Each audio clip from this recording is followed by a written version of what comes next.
Resident Evil has been teaching players how to survive zombie outbreaks for nearly 3 decades. But here's the thing, almost everything the franchise tells you to do would get you killed in real life, from punching boulders with your bare fists to healing gunshot wounds with leaves. Today, I'm breaking down everything Resident Evil gets completely wrong about survival, starting with the most iconic moment of stupidity in the entire franchise: punching boulders for muscle. Chris Redfield punches a boulder, a literal geological formation, with his bare fists, and the game asks you to help him do it by mashing buttons as fast as you can. This isn't a cutscene gag. This is a real gameplay mechanic in Resident Evil 5 that you are required to complete to progress. You stand in front of a massive chunk of volcanic rock and you punch it until it moves. No tools, no explosives, just biceps and determination, and there's zero consequence. No broken hand animation, no fractured wrist. He just punches the rock and keeps going like nothing happened. Here's the thing, when a human fist connects with stone, the force transfers back into the striker's hand at roughly 40 to 50 times the damage it delivers to the rock. The boulder wins, every single time. Professional boxers who hit padded heavy bags still accumulate serious hand and wrist injuries over their careers. A geological formation is not a heavy bag, but the game frames this as a skill challenge. Mash the button fast enough and muscle beats physics. That's the core problem with Resident Evil's approach to survival. Willpower and raw strength are treated as substitutes for actual tools and knowledge. Why use a lever when you have arms? It's iconic. The community loves it for exactly how absurd it is. But it also sets the tone for everything this franchise gets wrong. And trust me, it gets so much worse from here. Breaking crates for supplies. Picture this. You're a highly trained Special Forces operative, armed to the teeth, navigating a zombie-infested village in Romania. You spot a wooden shipping crate in the corner of a barn. Do you look for a crowbar? Find a pry bar? Use leverage to pop the lid? No. You pull out a combat knife and karate chop it into splinters with a single slash, because apparently that's how wood works. Resident Evil Village literally tells you that crates can be smashed with either your knife or a well-aimed bullet. One knife slash, one pistol round. Done. The crate explodes like it was made of balsa wood and prayers. Here's the thing, real shipping crates are built to survive transport. They're nailed, reinforced, and designed to protect whatever's inside. Breaking one open without proper tools requires sustained impact, and we're talking 15 to 20 solid strikes that would leave an average person completely gassed. But in Resident Evil, your character swings once and walks away like they just opened a bag of chips. And nobody ever mentions tool maintenance. Your knife never dulls. Your pistol never jams from being used as a glorified can opener. In an actual resource-scarce environment, tool preservation is one of the first survival priorities. Every swing you waste on a crate is wear on the one blade keeping you alive. Speedrunners have literally optimized crate-breaking routes, treating smashed wood as a reliable supply chain.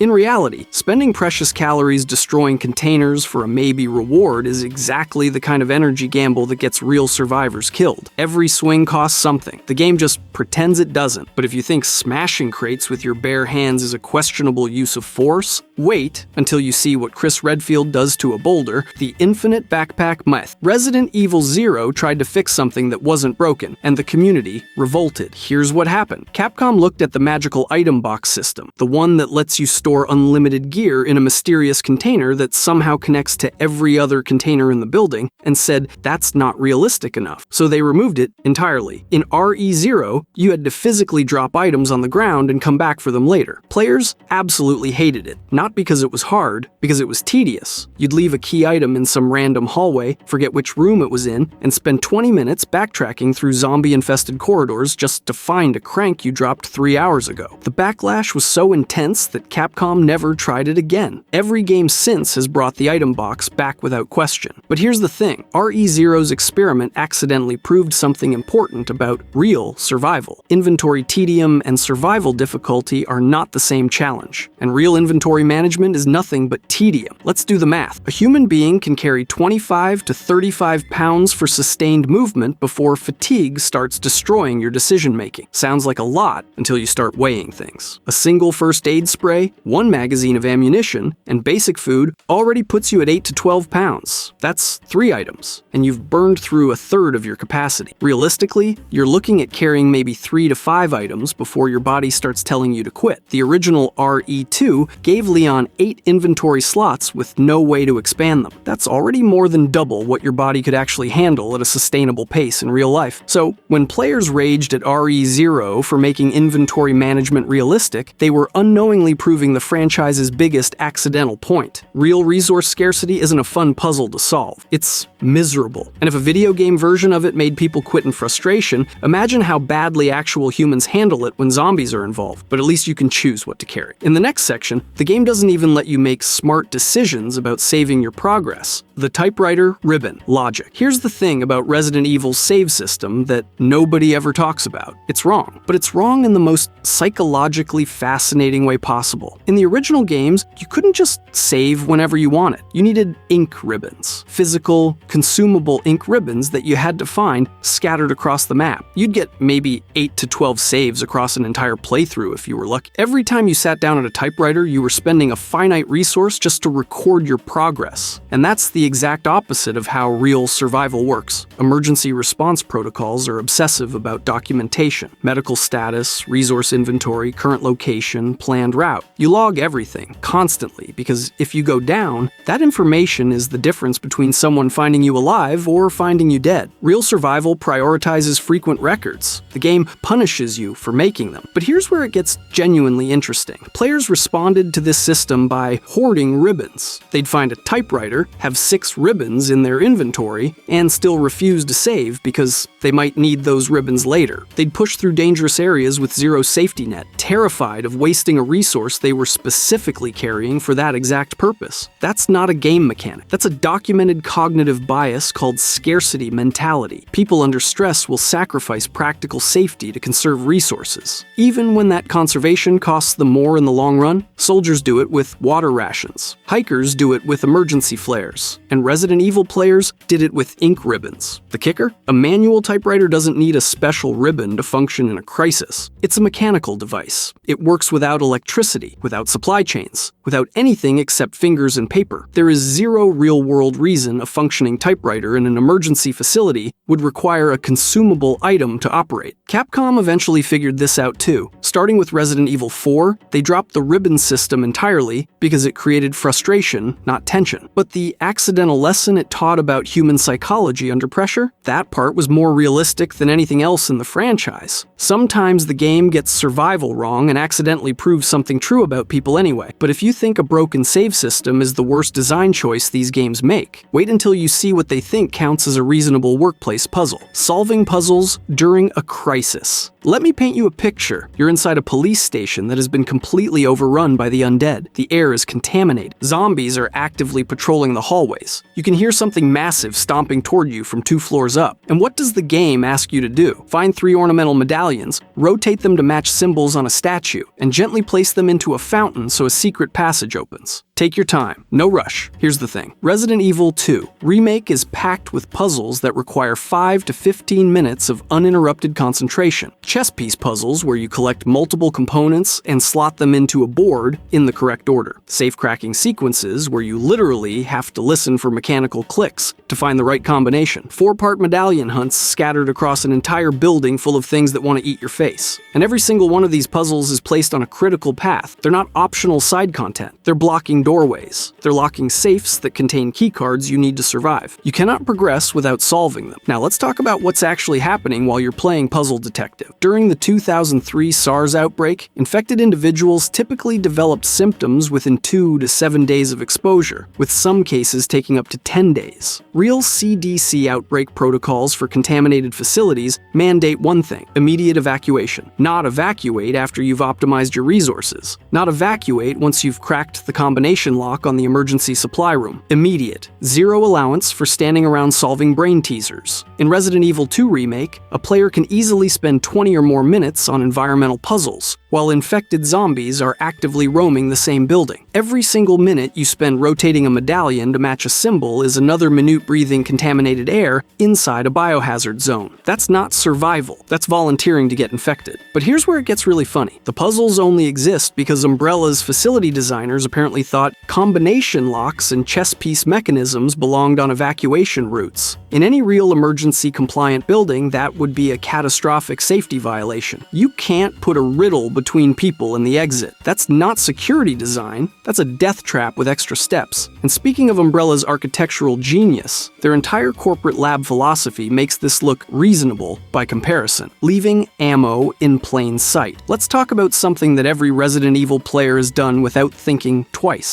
You walk into a room, you see shotgun shells sitting on a desk, you grab them, you move on. Nobody questions it, but they should. Across the entire franchise, ammunition just exists in the open. Weapon racks, desk drawers, supply shelves, random lockers. Handgun rounds sitting on a counter like somebody left their keys there. And here's the thing, enemies never touch it. A zombie will shamble past a box of 9mm rounds for weeks without disturbing it. Those rounds will sit there, perfectly preserved, waiting for you to show up and claim them like they were always yours. Now let's think about what ammunition actually is in the real world. It's a high-security strategic asset. Military facilities require locked storage, inventory logging, restricted access, climate-controlled environments to prevent moisture corrosion, and vault-rated physical barriers just to store it. Every single round is accounted for. Every single round has a paper trail. That's not paranoia. That's standard operating procedure for any organization that handles live ammunition. But Umbrella, the trillion-dollar bioweapons corporation with private military forces and underground research complexes spanning entire mountain ranges, they apparently couldn't figure out a gun-safe.nest. The underground laboratory in Resident Evil 2 is described as a fully operational billion-dollar bioweapons research facility. This place had cutting-edge viral research, genetic modification programs, and experimental bioweapons development, and yet it had zero weapons accountability protocols. Combat rounds were just accessible to anyone wandering the corridors. A lost intern could have armed themselves on the way to the break room. It gets better. During the Raccoon City incident, Umbrella deployed multiple paramilitary units into the chaos. The USS was sent to retrieve the G-Virus sample and silence William Birkin. The UBCS was dropped in specifically to contain the outbreak itself. These are trained operatives, elite soldiers working for the most powerful pharmaceutical corporation on the planet. And even between two separate military units, nobody apparently thought to organize ammunition into a centralized armory. Instead, rounds are scattered across multiple unsecured areas with no evidence of intentional caching or emergency supply distribution. Some fans have tried to explain this away by speculating that these teams deliberately cached weapons throughout the facility as emergency backup. And honestly, that would be a reasonable explanation, but it's never stated in any canonical source. Not once. Which means the most generous interpretation of Umbrella's ammunition management is that a paramilitary bioweapons corporation left live ammunition lying around by accident. The less generous interpretation is that nobody at Umbrella had ever heard of a lockbox. But if sloppy ammo storage sounds bad, wait until you hear what the characters are actually wearing while they pick it up. Tactical outfits and high heels. Jill Valentine is a trained STARS operative. She's qualified in lockpicking, weapons handling, and explosive ordnance disposal. She responds to a zombie outbreak in a strapless halter top. Ada Wong is a covert intelligence operative who infiltrates a parasite-infested rural village in a red Cheongsam dress and heels. Julie Kidman, in the Evil Within DLC The Assignment, is sent to infiltrate a research facility wearing a detective outfit with high-heeled shoes. These are competent, dangerous women, and the games dress them like they're going to a cocktail party. Now, before someone hits me with the "it's a stylistic choice" defense, I know, I get it. Resident Evil has always leaned into B-movie aesthetics. That's part of its charm. But here's the thing. Stylistic choice and survival reality are not the same conversation, and the biomechanics here are genuinely brutal. 2-inch heels, which is what most of these characters are wearing, reduce stride length by 10 to 15%. That means you're covering less ground with every step before anything is even chasing you. Energy expenditure jumps by roughly 30% compared to flat footwear. You're burning almost a third more energy just walking. An ankle sprain risk elevated by a factor of 2.4 to 3.8. That's not a minor inconvenience. That's a coin flip on whether your ankle survives a staircase. And that's all before you add running from a ganado into the equation. Running in heels creates a biomechanically compromised escape pattern. Forward momentum transfers inefficiently to the ground because the contact point is tiny and elevated. Lateral stability is gone. A single wet floor, a patch of uneven concrete, one loose tile in an underground lab, and you're on the ground. In a survival scenario, being on the ground means being dead. Real tactical operations understand this completely. SWAT teams, breach units, and police tactical divisions explicitly prohibit heel-based footwear in their operational dress codes. Not as a suggestion, as a rule, because reduced mobility and elevated ankle injury risk directly increase casualty rates during operations. These are people doing exactly what Jill, Ada, and Kidman are doing in-game, clearing hostile environments, breaching facilities, engaging armed threats,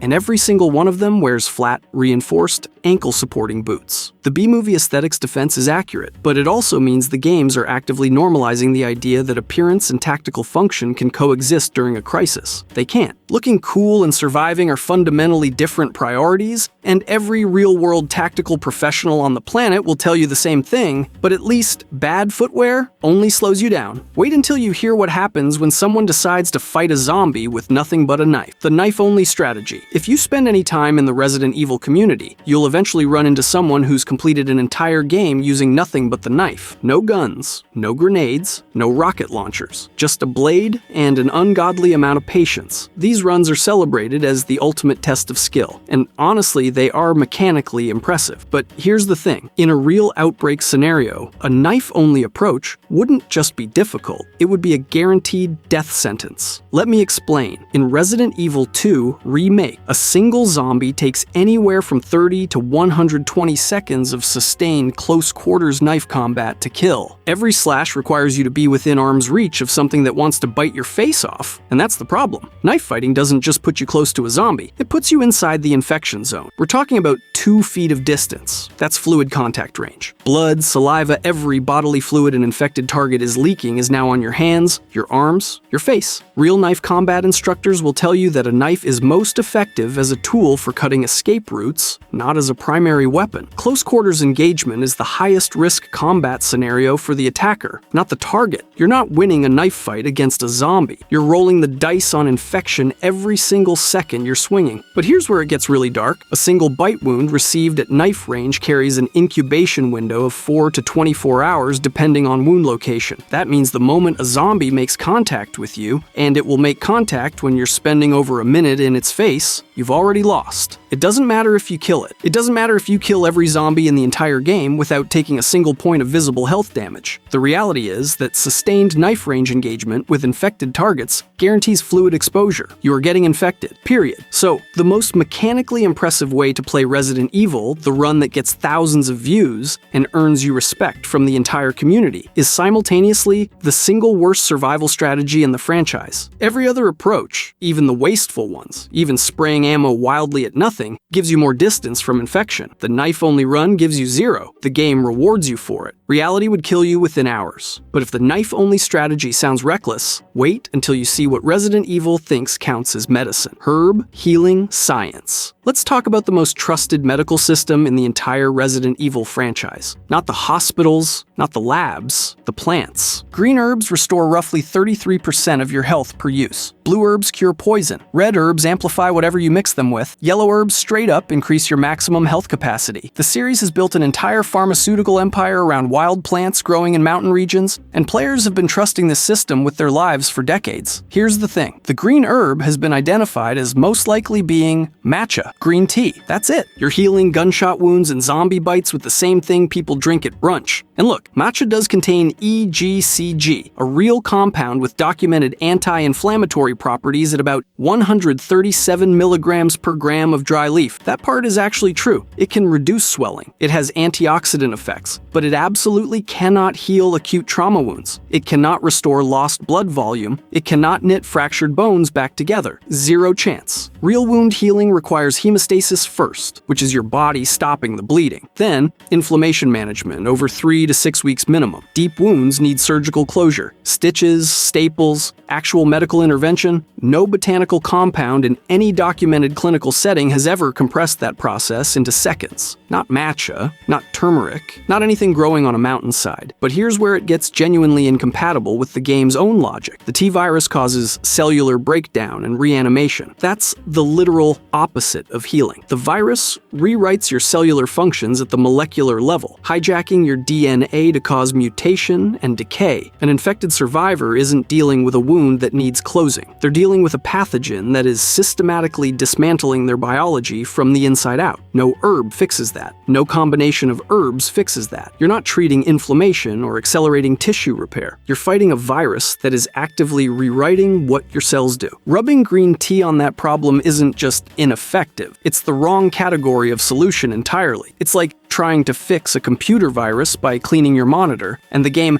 accidentally reveals something real here. Humans under extreme stress will absolutely reach for familiar, low-tech remedies. That's documented crisis behavior. People grab what they know. But the T-virus pathology makes herbalism not just useless, but categorically incompatible with the specific threat these characters face. The herbs can't help because the problem isn't damage. The problem is transformation. At least herbs are just useless, though. The next survival mistake the game teaches you could actually get you killed faster than any virus. The 24-hour mutation speed. Here's where we need to stop laughing and start paying attention, because the T-virus mutation timeline isn't just unrealistic. It's so fast that it breaks every survival framework humans have ever built. Let me put this in perspective. The 2003 SARS outbreak was considered one of the fastest-moving respiratory pathogens in modern history. Doctors were genuinely alarmed by how quickly it spread and how rapidly severe cases developed. Even the most aggressive SARS cases took a minimum of 2 days before symptoms appeared. That was the extreme end. The average incubation period was around 5 days, nearly a full week before most infected people even knew something was wrong. The T-virus reanimates a human corpse in 2 to 6 hours. Let that sink in. A pathogen that the entire global medical community treated as an emergency. A virus that triggered international travel bans and quarantine protocols across dozens of countries. Took almost 5 days to fully manifest. The T-virus does its job before your lunch break is over, and it's not just about speed. Real viral replication follows a biological process that cannot be skipped. The virus has to enter a cell, hijack the replication machinery, undergo reverse transcription, integrate into the host's DNA, and then accumulate enough cellular damage to cause systemic failure. For coronaviruses, that process takes a minimum of 2 to 5 days just to produce noticeable symptoms. That's not a guess. That's the floor. The absolute fastest a real pathogen can infiltrate your cells and cause enough damage for your body to even register something is wrong. The T-virus would need to replicate 5 to 20 times faster than any known natural pathogen to hit its timeline. That's not difficult. That's physiologically impossible. Now, the lore community has an interesting debate about this. Some fans argue that T-virus reanimation isn't technically mutation at all. It's parasitic cellular control. The virus doesn't rewrite your DNA so much as it hijacks your nervous system and forces your body to keep moving. And honestly, that distinction makes the timeline slightly less impossible from a biological standpoint. Parasitic takeover doesn't require full genetic rewriting, just enough neural override to puppet the host. But here's the thing, it doesn't matter. Whether the T-virus is mutating you or puppeting you, the survival implications are identical. Your quarantine window is measured in hours, not days, and that's what truly destroys any hope of containment. Every pandemic response protocol ever written assumes you have time. Time to identify the pathogen, time to trace contacts, time to establish quarantine zones, time to mobilize containment teams. The CDC's standard outbreak response framework assumes a minimum 48 to 72-hour window between initial exposure and widespread symptomatic presentation. That window is what allows contact tracing, hospital preparation, and public communication to actually function. The T-virus collapses that window to nothing. By the time the first responders arrive at a reported incident, the original victims are already reanimated. By the time a containment team is assembled, the infection is spread through an entire building. By the time anyone with authority signs off on a quarantine order, you've lost the city. Every protocol fails. Every timeline is too slow. Every response framework assumes a pathogen that plays by biological rules. And the T-virus doesn't even acknowledge those rules exist. But if the speed of infection is terrifying, wait until you see what happens when you try to fight it in a building that was designed to make everything worse. Rocket launchers in enclosed spaces. Let's talk about the single dumbest thing you can do in a survival situation. Not running toward danger, not ignoring a bite wound.